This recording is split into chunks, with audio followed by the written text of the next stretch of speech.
At the beginning of the 19th century, women in general had very few rights of their own, particularly once they were married.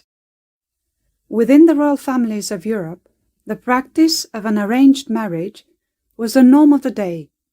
Political alliances and interests were the main aspects to be taken into account when deciding on a royal match, the love aspect being nearly never considered. Princess Marianne of the Netherlands had an independent mind, especially seen in the light of her time and age, and was an extraordinary woman who showed that the conventions around marriage could be challenged. She wanted to control her own destiny, and she proved it could be done, even though she faced considerable difficulties. This is a story about a princess with a mind of her own, who chose freedom over anything else. Princess Marianne of the Netherlands was born on the 9th of May 1810 to William Frederick, Prince of Orange-Nassau, later King William I of the Netherlands, and his wife, Wilhelmine of Prussia, in Berlin, whilst the royal family was in exile due to Napoleon's hostility towards the royal family. Although her parents had other children, the princess became her father's favourite child. In 1815, when Marianne was 5 years old, her father became King of the Netherlands and her mother became Queen. Princess Marianne spent her childhood in The Hague and Brussels with her parents and siblings. Princess Marianne of the Netherlands was considered to be one of the most prettiest princesses of her time and had many suitors from various royal families of the world. When she was 18, the princess met Gustav, the dashing Prince of Vasa, who was the son of King Gustav IV, Adolf of Sweden. Marianne fell in love with the prince, and the couple got engaged. They were looking forward to getting married when politics got in the way. Their parents were opposed to the union, and the wedding plans were cancelled. Marianne and Gustav separated unwillingly. 2 years later, when the princess was 20, her mother brought up the name of her nephew as a potential husband for Marianne. So the princess married her cousin, Prince Albert of Prussia, the son of King Friedrich William III of Prussia. It was an arranged marriage that was meant to be more acceptable, politically speaking. After the wedding, Marianne moved to Berlin with her husband, Prince Albert, who was a lieutenant in the Prussian army, to start their new life. During their marriage, the couple had 5 children together, but only 3 of them survived into adulthood.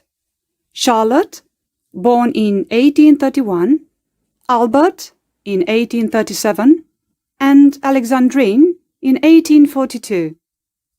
Marianne had an unhappy marriage with her unfaithful husband for 15 years.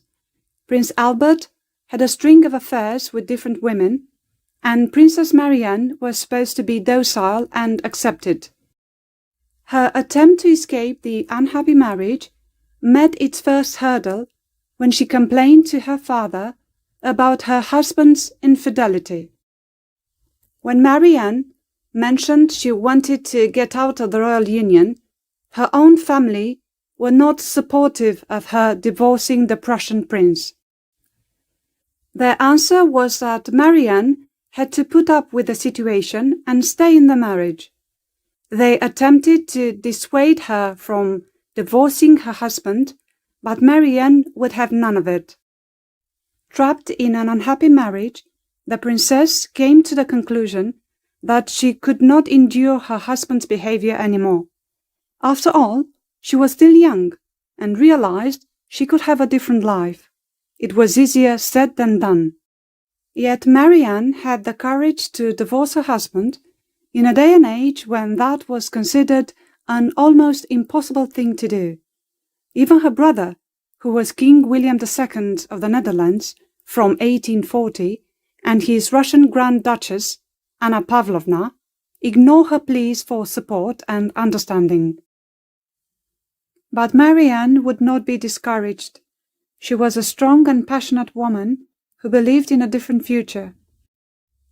When her father died in 1843, Marianne inherited quite a hefty sum of money from him, so she was financially independent.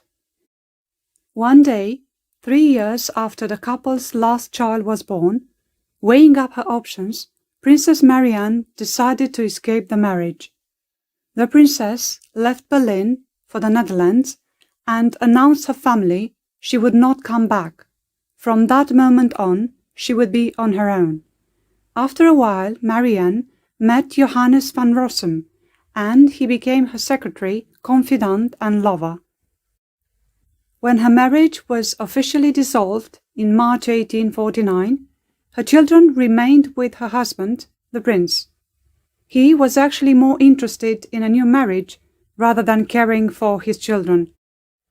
They went to live with their relative, a childless aunt, Queen Elizabeth Ludovica, who brought them up as her children. In 1853, their father married Rosalie von Rauch, who was a maid of honor of Princess Marianne. Marianne paid a price for her freedom. She was banned to visit Prussia and could not see her children anymore. A terrible situation she was in, but she had to live with her decision. For the next years she travelled to Alexandria, Jerusalem and Italy. In Sicily, away from the gossipy courts, Marianne and her partner had a son born to them on the 30th of October 1849. They named him Johannes Willem.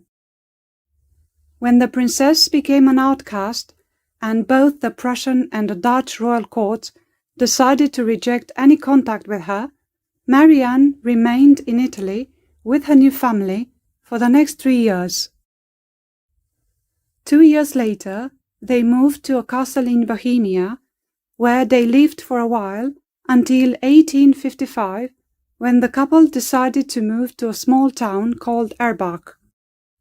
Marianne bought a castle, the Schloss Reinhardtshausen, that would become their permanent home.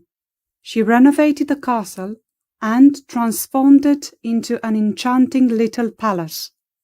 The princess inherited her mother's passion for art, who was keen on painting, attended exhibitions, and supported artists. Marianne herself was an art lover who supported artists and painting projects and transformed the castle into an art gallery. Around Christmas 1861, tragedy struck when her son, Johannes Willem, fell ill and died shortly after that, at the age of 12. The princess was devastated and wanted to have a church built to commemorate his short life. It was later named after him. For the next 12 years, the princess and her life companion lived in the castle with sadness in their lives, but supportive of each other. The princess also lost him in 1873.